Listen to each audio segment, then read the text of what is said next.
Hello friends, once again welcome back to your YouTube channel learning need. और जैसा कि आपको पता है कि टेंथ की क्लासेस आपकी चल रही हैं और उसी क्रम में आज जो है हमारा स्ट्रक्चर बेस्ड लास्ट क्लास है टेंथ की।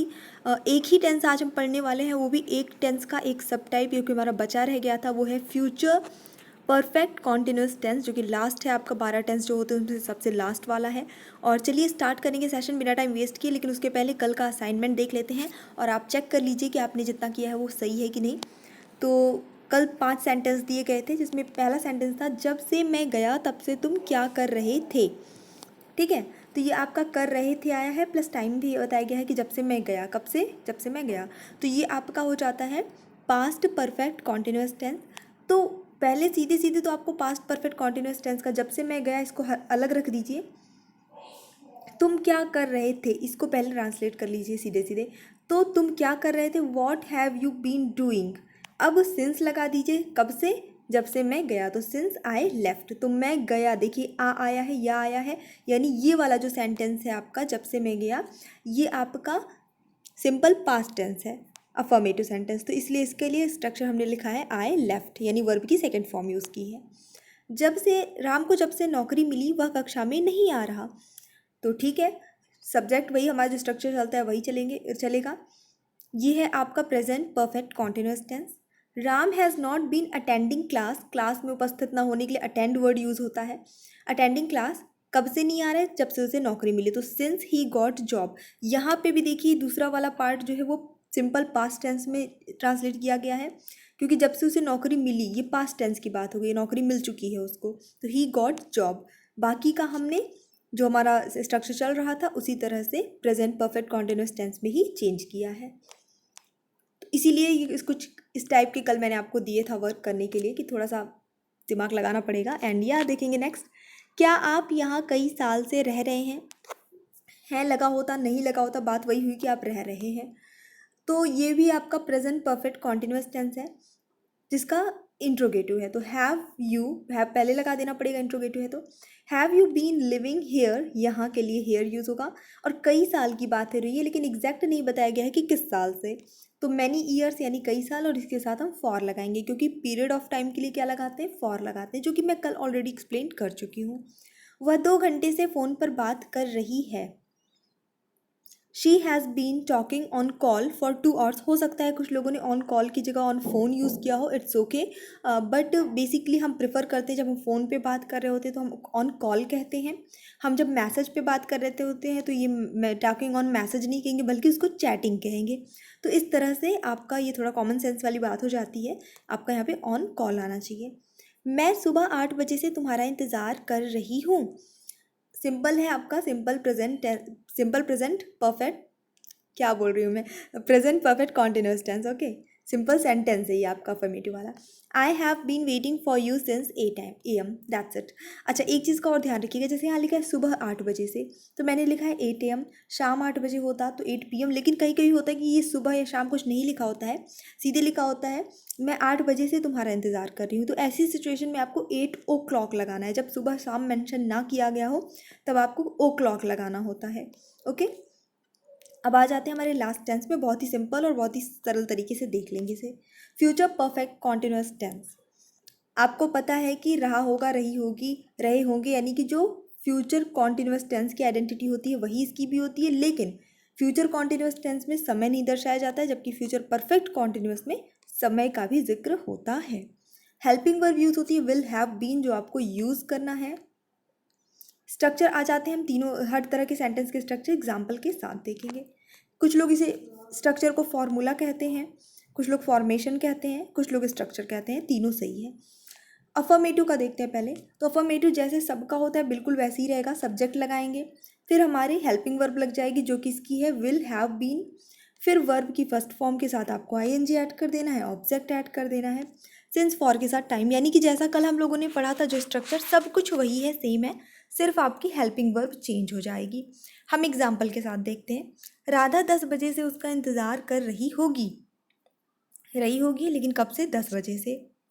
तो यहाँ पे चेंज करा हमने इसको, तो स्ट्रक्चर पे आ जाइए, स्ट्रक्चर के हिसाब से ट्रांसलेट करते हैं। तो स्ट्रक्चर में हमें पहले लिखना है सब्जेक्ट, यहाँ पे सब्जेक्ट है राधा, तो राधा के लिए हमने लिख दिया राधा एज इट इज़। फिर स्ट्रक्चर के हिसाब से हमें विल हैव बीन या शैल हैव बीन ऐसा कुछ लगाना है। तो मैंने आपको गोल्डन रूल बता रखा है, आप विल लगा लो हर जगह, कभी गलत नहीं होगा। तो विल हैव बीन हमें लगाना है, तो हमने लगा दिया विल हैव बीन। फिर हमें वर्ब रखना है, तो हम देख रहे हैं कि वर्ब यहाँ पे इंतज़ार करना, यानी कि वेट करना, और आईएनजी के साथ लगाना है, तो हमने लिख दिया वेटिंग। वेट लिख के आईएनजी लगा दिया, वेटिंग हो गया। फिर हमें स्ट्रक्चर के हिसाब से ऑब्जेक्ट जो है लिखना है। तो राधा इंतज़ार कर रही है, लेकिन किसका? उसका इंतज़ार कर रही है, तो वेटिंग फॉर हिम। बेसिकली हम आईएनजी ऐड करने के बाद उसके बाद फॉर प्रीपोजिशन का यूज़ ज़्यादा करते हैं। अब सिंस या फॉर में से कुछ लिखा के टाइम लिखना है, तो वो 10 बजे से इंतज़ार कर रही है। एग्जैक्ट टाइम बताया जा रहा है कि कितने बजे से, इसलिए हम सिंस लगाएंगे पॉइंट ऑफ टाइम बताने के लिए। और 10 बजे से है, तो अभी मैंने ऊपर आपको बताया कि सुबह शाम मेंशन नहीं किया गया है, तो हम 10 o'clock लिख देंगे सीधे सीधे, AM PM नहीं लगाना है। अब इसी का अगर हम निगेटिव देख लेते हैं तो कुछ चेंजेस नहीं है। आप देखिए, जो यहाँ पे ऊपर हमारा स्ट्रक्चर था सब पूरा एज इट इज़ स्ट्रक्चर है, सिर्फ और सिर्फ हमने विल या शैल के बाद ऐड कर दिया है not. Not have been add कर दिया है। देखिए, subject will shall not have been, बाकी पूरा स्ट्रक्चर सेम है। एग्जाम्पल भी हम वही कैरी फॉरवर्ड कर रहे हैं ताकि समझने में आसानी हो। राधा 10 बजे से उसका इंतज़ार नहीं कर रही होगी, तो पूरा सेंटेंस, पूरा ट्रांसलेशन वैसे ही है जैसे था, है ना। पहले सब्जेक्ट लिखा राधा, फिर विल नॉट लगाया। नॉट क्यों लगाया? क्योंकि निगेटिव है, तो हमें विल और हैव बीन के बीच में नॉट लगाना है। ये देखिए, नॉट लगाया, हैव बीन लगाया, फिर वही वर्ब की फर्स्ट फॉर्म के साथ आईएनजी। फॉर हिम ऑब्जेक्ट उसके लिए कर रही है, कब से कर रही है? 10 बजे से, तो सिंस 10 o'clock। मतलब पूरा ट्रांसलेशन सेम रहेगा, सिर्फ आपको नॉट लगा देना है, निगेटिव बन गया। इंट्रोगेटिव में देख लेते हैं वही चीज़। तो यहाँ पे विल शैल आपको पहले लगा देना है, बाकी सब कुछ सेम रहेगा। विल शैल को उठा के, देखिए ये आपका अफर्मेटिव था, यहाँ से विल शैल को उठा के पहले रख दीजिए, बाकी पूरा स्ट्रक्चर सेम रहेगा। लास्ट में क्वेश्चन मार्क लगाना मत भूलिए। इतना बस कर देने से ये पूरा जो स्ट्रक्चर है, पूरा फॉर्मूला है, वो इंट्रोगेटिव का बन जाता है। देखेंगे हम एग्जाम्पल्स के, वही एग्जाम्पल फिर से कैरी फॉरवर्ड करते हैं। क्या राधा 10 बजे से उसका इंतज़ार कर रही होगी? सिंपल। अब हम चलते हैं अपने स्ट्रक्चर पे, ट्रांसलेशन करना है। हमें ये सब नहीं पता कि क्या होगा इसका ट्रांसलेशन, बिल्कुल नहीं आता, कुछ नहीं आता, पर स्ट्रक्चर हमें याद है, फॉर्मूला याद है, तो हम उसी हिसाब से ट्रांसलेट करते हैं। विल शैल पहले लगा देना है, तो चलिए हम विल लगा देते हैं। फिर उसके बाद सब्जेक्ट लिखना है। सब्जेक्ट है हमारी राधा, तो हमने राधा लिख दिया। फिर हमें हैव बीन लगाना है, तो हमने हैव बीन लगा दिया। वर्ब के साथ हमें आईएनजी लगाना। अब यहाँ वर्ब है इंतज़ार करना, मतलब वेट करना, तो वेटिंग लिख दिया। फिर ऑब्जेक्ट किसका इंतज़ार? उसका इंतज़ार कर रही है, उसके लिए इंतज़ार कर रही है, तो फॉर हिम आ गया। 10 बजे से कर रही है, तो सिंस 10 o'clock और question mark. Will Radha have been waiting for him since 10 o'clock?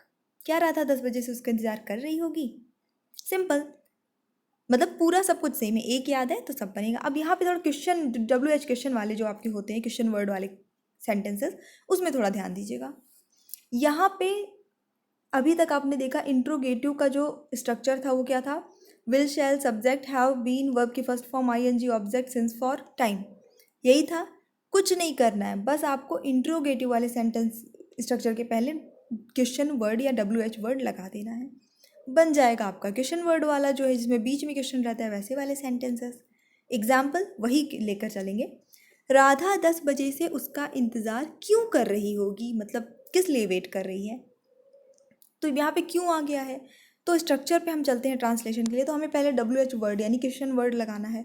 अब यहाँ पूरे में क्वेश्चन वर्ड क्या है? प्रश्नवाचक शब्द कौन सा है? क्यों है, क्योंकि इंग्लिश क्या होती है? वाई, तो हमने वाई लिख दिया। फिर हम आएंगे तो हमें विल शैल लगाना है, ये हमें पता है, तो हमने विल लगा दिया। फिर हमें सब्जेक्ट लिखना है, सब्जेक्ट हमारी राधा ही है, तो राधा लिख दिया। फिर हैव बीन लगा देना है, तो हमने हैव बीन लगा दिया। वर्ब की फर्स्ट फॉर्म के साथ आईएनजी लगाना है, इंतजार करना मतलब वेटिंग। ऑब्जेक्ट किसका इंतज़ार? उसका इंतज़ार, फॉर हिम। हिम की जगह हर भी हो सकता है, ठीक है। यहाँ पे मेंशन नहीं है कि वो कौन है, लड़का है कि लड़की है, तो हिम हर दोनों हो सकता है। फिलहाल मैंने हिम लिख दिया है।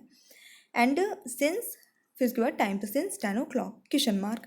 Y will Radha have been waiting for him since 10 o'clock? Radha 10 बजे से उसका इंतज़ार क्यों कर रही है? इट्स वेरी वेरी ईजी, बस आपको कॉन्सेप्ट समझ लेना है, एक स्ट्रक्चर रट लेना है और सबके हेल्पिंग वर्ब रट लेने हैं, और कौन से टेंस में कौन सा वर्ब की फॉर्म यूज़ होगी ये याद कर लेना है। आपका टेंस हमेशा के लिए क्लियर हो जाएगा। और मैं आपको कल बहुत सारे प्रैक्टिस सेट्स मतलब कि एग्जांपल्स दिखाऊंगी। एग्जांपल्स इन द सेंस कि टेस्ट लेते हैं टेंस का, जिसमें कि जो कैसे क्वेश्चन आते हैं एग्जाम में वैसे क्वेश्चन देखेंगे, ऐसे ट्रांसलेशन वाला नहीं, जो एग्जाम में आएगा आपके वो क्वेश्चन हम देखेंगे। और सब कुछ जो मैंने पढ़ाया है उसी के आधार पे आप उसको सॉल्व कर पाएंगे। फिलहाल आज के लिए असाइनमेंट देखते हैं। आज की क्लास काफ़ी छोटी हो गई क्योंकि एक ही टेंस था। तो इसको आप ट्रांसलेट करिएगा, कोशिश करिएगा। देखिए कोशिश करेंगे तो बनने लगेगा, नहीं करेंगे तो अलग बात है। हम सोमवार से स्कूल नहीं जा रहे होंगे। क्या दुकानदार सुबह से मिठाई बेच रहा होगा? वह 2010 से किस फैक्ट्री में काम कर रहा होगा? मैं तुम्हारे आने तक पढ़ाई कर रहा हूँगा। देखिएगा यहाँ पे टाइम नहीं बताया है एग्जैक्ट, कितने बजे तक, कितने घंटे, कुछ नहीं, बस मैं तुम्हारे आने तक। अब वो कब आएगा ये क्लियर नहीं है, बट तुम्हारे आने तक। ऐसी सिचुएशन पे सिंस लगता है, ध्यान रखिएगा, फॉर नहीं लगेगा। पता नहीं 1 घंटे से वह खाना कैसे पका रही होगी। तो बस इतने से सेंटेंस है जो आपको ट्रांसलेट करने हैं। एंड या if you like the video don't forget to like share and subscribe. So thanks for watching, keep studying and bye bye.